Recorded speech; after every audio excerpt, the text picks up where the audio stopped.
Nah, ini kekuatan luar biasa. Ketika usia produktif yang jumlahnya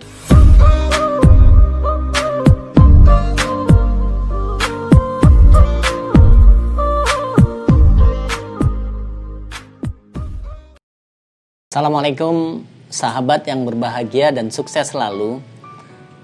Di video saya sebelumnya, saya sudah sampaikan tentang Indonesia, negara kita positif resesi.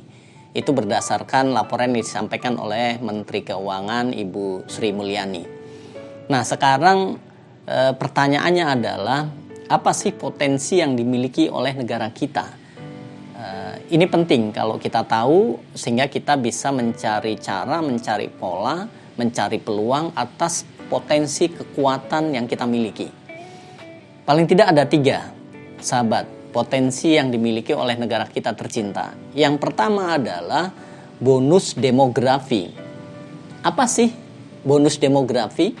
Bonus demografi ini adalah usia produktif atau usia kerja jumlahnya jauh lebih tinggi dari usia non produktif atau yang tidak kerja. Rentang usianya adalah 15 tahun sampai 65 tahun. Dan tahun 2020 sampai 2030 ini adalah puncak di mana bonus demografi di negara kita tertinggi. Jumlahnya adalah 70%. Bayangkan, artinya yang 30% adalah usia non-produktif yang di bawah 15 tahun dan di atas 65 tahun. Nah, ini kekuatan luar biasa. Ketika usia produktif yang jumlahnya 70% ini semuanya bergerak, melakukan banyak hal bersama-sama untuk berkreatif, mencari solusi, melakukan banyak hal untuk memperbaiki kondisi ekonomi, maka akan menjadi kekuatan. Walaupun di sisi lain ada buruknya ketika tidak ada terserap oleh lapangan kerja, namun diam, tidak melakukan tindakan apa-apa gitu. Nah, berikutnya nomor 2 adalah kekuatan UMKM gitu ya. Nah, ini seiring dengan tadi bonus demografi.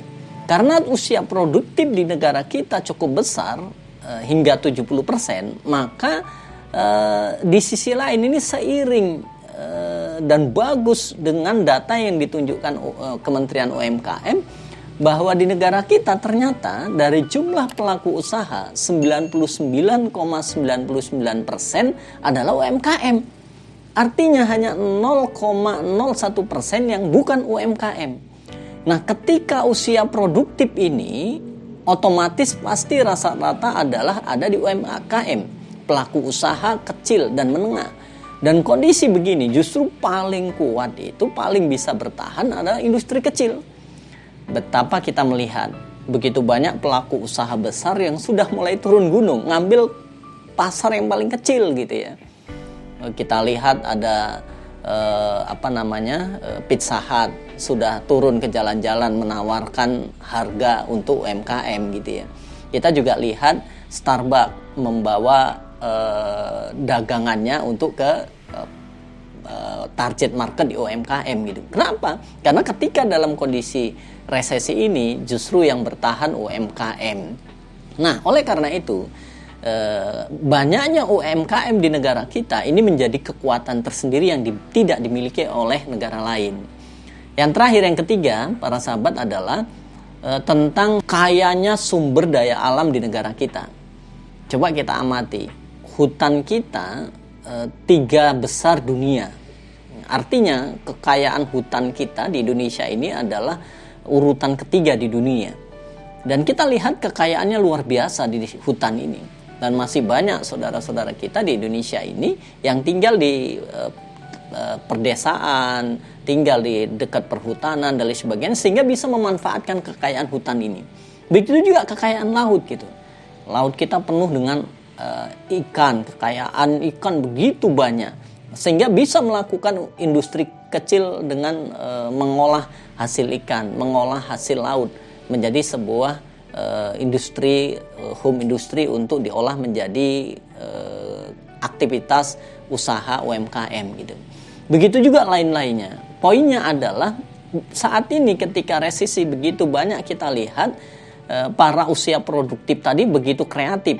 Mereka menanam sayuran hanya di sela-sela halaman rumahnya, atau bahkan tinggal di kos masih bisa nanam sayuran dengan ember lah, dengan tong lah, dengan air seadanya, dan di dalamnya bisa dengan sambil ternak ayam misalnya, dan seterusnya. Kenapa? Karena dari sisi lain kekayaan alam kita dan iklim kita di negara kita sangat memungkinkan untuk melakukan banyak hal. Yang penting mau kreatif, mau inovasi, dan mau melakukan banyak hal, terus bergerak.